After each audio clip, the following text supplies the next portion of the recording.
Great people, Terrell Harris here. Today's question of the day comes from Twitter, and it is from Dr. Nick. And it is, you want to make time to study the Bible on marriage with your husband, but you can't figure out how to do it.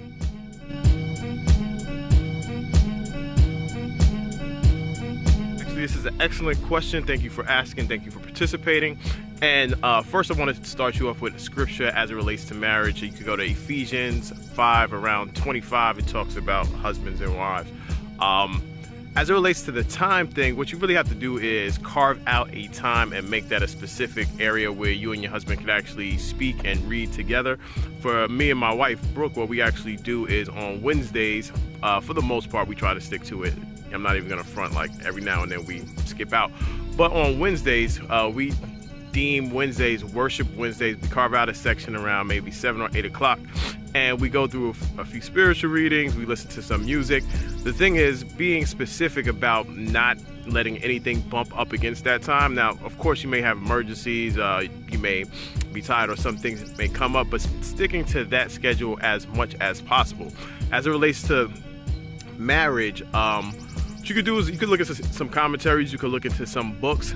You could also use Google. Google will help you as it relates to particular verses, but also realize as it relates to marriage that you really have to understand what your views on marriage are, whether you have more of a liberal view or more of a conservative view. When we look at marriage in the Bible, we also have to realize that at this point in which the text was written, women didn't have any rights. Oftentimes, the author of these texts were men. So if you look at the New Testament, a lot of which was written in the 1st century and some I guess in the 2nd century, you'll see that marriage is male dominant, and that may not apply to or be applicable to these times, because when we look at marriage during these particular times in our current situation, most times the wife is working. So if you want to take a conservative look on marriage, maybe you as the wife shouldn't work. I don't know, but I just like to point that out, because oftentimes when we look at marriage, we want to fit that idea of biblical marriage into our current society.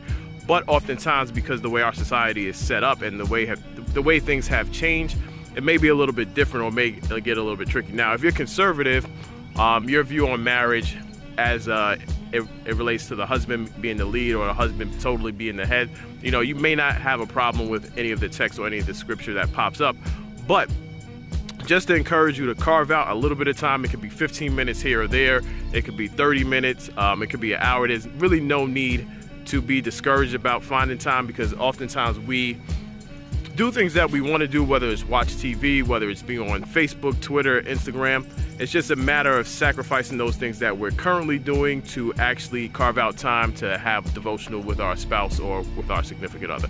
So I hope that helps. Once again, my name is Terrell Harris. You can visit theopenbox.com for more messages like this. If you're on Facebook, be sure to like our page and share this message. If you're on Twitter, also be sure to retweet the message as well. Peace and blessings.